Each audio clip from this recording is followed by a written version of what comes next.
tentang ijazah itu menurutnya gimana sih? Masih tetap itu ya, Pak. Emang kalian percaya ijazah Pak Jokowi palsu?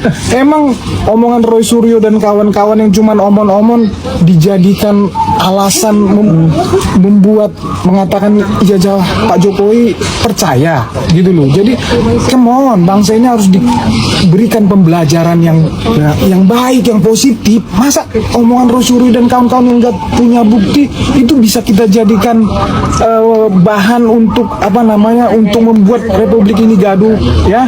Jadi mari ayo media apapun itu kita harus kasih pembelajaran kepada rakyat ini ya.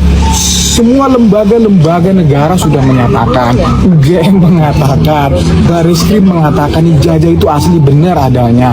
Kemudian ya Roy Suryo dan kawan-kawan hanya omon-omon loh. Ya omong-omong dikulik-kulik kemudian dia ngomong palsu kan. Ya ayo kasih rasional kepada masyarakat kita, itu aja sih. Dan kita sampai manapun kita hadapi Roy Suryo dan kawan-kawan, sampai manapun. Termasuk kemarin yang terbaru Rismon sampai mendatangi tempat kampanye itu. Ini Bang Rismon kok nggak ditangkap-tangkap? Nah, saya juga bingung. Kalau melihat apa kejadian atau cerita dari Bang Rismon langsung diambil. Pak Listo Sigit, Pak Rismon itu lebih garas dari saya loh. Saya nggak ada apa-apanya dibanding Bang Rismon. Kenapa nggak ditangkap? 11.000% palsu. Nah, kenapa nggak ditangkap? Kalau saya gercep banget. Assalamualaikum warahmatullahi wabarakatuh. Saya Profesor Dr. Haji Paiman Raharjo, MMMSI, ingin mengklarifikasi berita yang beredar bahwa Paiman Raharjo, Wamendes, terlibat di dalam pembuatan ijazah palsu Pak Jokowi. Perlu saya sampaikan bahwa sesuai penjelasan dari UGM, Fakultas Kehutanan, bahwa Pak Jokowi sah, yaitu lulusan dari UGM. Terkait tuduhan ijazah palsu yang dibuat di Pramuka Pojok Matraman, itu saya pastikan itu tidak benar. Saya memang pernah yaitu usaha percetakan dan fotokopi dalam rangka saya agar bisa tetap sekolah. Itu tahun 1997 sampai 2002. Setelah itu saya tidak lagi punya usaha di Pramuka Pojok Matraman, karena saya saat itu sudah menjadi Kaprodi Administrasi Negara di Fakultas Ilmu Sosial Ilmu Politik Universitas Profesor Dr. Mustowo Berkama. Bisa dicek tahun itu 2002-2003 itu saya sudah menjadi Kaprodi.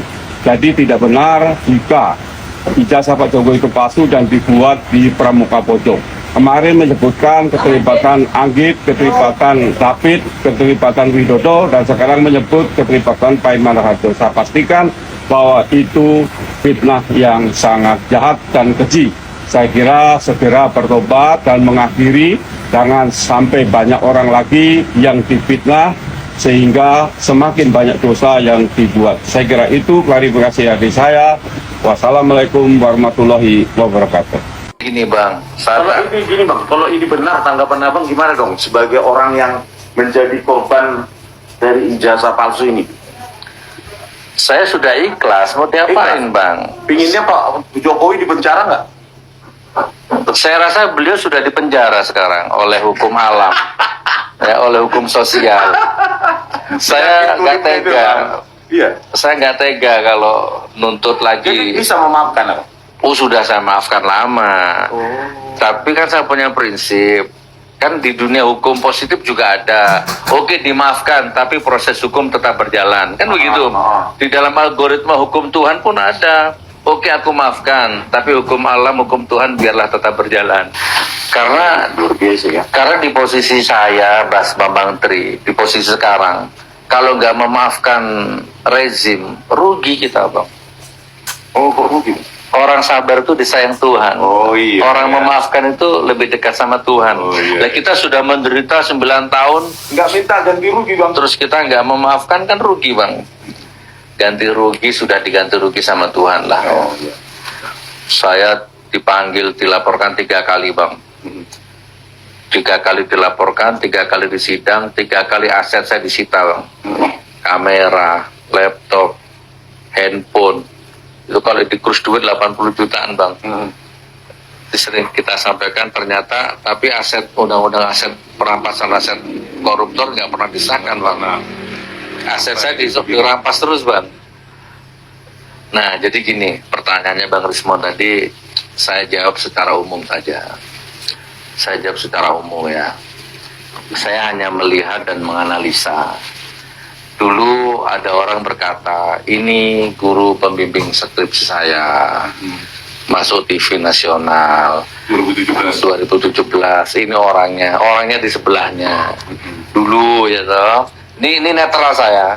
Kalau Bapas menonton, ini aku netral ya. Aku nggak terpancing sama Bang Rismon. Ya. Ternyata sekarang terkuak bahwa itu semua bohong. Itu sudah mendebar hoax. Harusnya sudah ditangkap. Tapi nggak apa-apa walaupun nggak ditangkap. Hukum sosial sudah berjalan. Ini kalau kita urai bang, ada 78 lebih termasuk SMK, Indosat, tidak impor, ternyata impor, tidak utang, ternyata utang. Banyak sekali lah. Nah itu salah satu pembimbing skripsi tadi. Semakin kesini terus terungkap terus. Kedustaannya terus terungkap. Jadi, tapi inilah hukum alam gitu ya. Tidak akan sampai kiamat pun tetap akan ada yang membela bang. Entah itu pengacara, entah itu relawan, tetap akan ada. Itu hukum alam namanya. Jadi kita nanti kembalikan sama hukum Tuhan sajalah. Ini kan sudah mulai dieliminasi sama hukum Tuhan ini ya.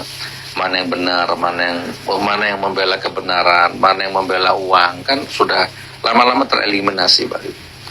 Itu sih bang tanggapan saya. Yang kedua, ada hukum algoritma sedang berputar. Ini yang saya imani bang. Ini yang saya imani. Ada algoritma hukum Tuhan sedang berputar ini. Hukum sosial, hukum siksa. Siksa lahir, siksa batin, siksa pikiran, siksa hati. Ini sedang berputar bang. Siapa nanam, dia sedang memanen sekarang ini. Kurang lebih seperti itu. Jadi sudah selesai. Jadi nggak ada lagi dendam. Waduh, rugi kalau saya dendam bang. Rugi saya. Karena kan waktu itu adalah maaf bang, 3 tahun di penjara hanya karena ijazahnya nggak mau ditampilkan, itu nggak ada dendam sekarang. 1 tahun pertama saya dendam. Ya. Sekarang sudah bang, rugi bang. Dendam tuh rugi bang. Saya gini, jangankan gratis, dibayar pun saya nggak mau. Contoh ini, Bang Rismon nih, Gus, ini duit 1 triliun, syaratnya Gus Nur dendam sama Jokowi. Saya nggak mau bang. Jadi udah nggak ada lagi. Udah nggak ada bang. Udah rilis semuanya. Nih, Tahun pertama. Oh iya, dikir anjing. Sekarang sudah enggak.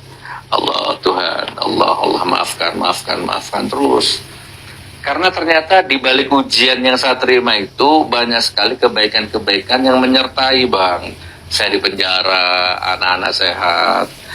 Di penjara itu rata-rata bang, 80% teman-teman di lapas itu ada yang anaknya drop out sekolah, ada yang rumah tangganya kacau, kan? Jadi saya bercermin dari mereka. Rata-rata mereka kacau di penjara itu, bang. Ternyata saya di penjara, anak-anak sehat. Ada yang jadi ketua OSIS, gitu kan? Pokoknya semuanya baik lah. Jadi apa yang saya sesali? Apa yang harus saya? Kalau saya nanti begini terus, sedih terus, energi negatifnya ketransfer nanti ke rumah, bang. Iya. Jadi kita saling transfer energi positif. Jadi insya Allah nggak dendam, sama sekali nggak dendam.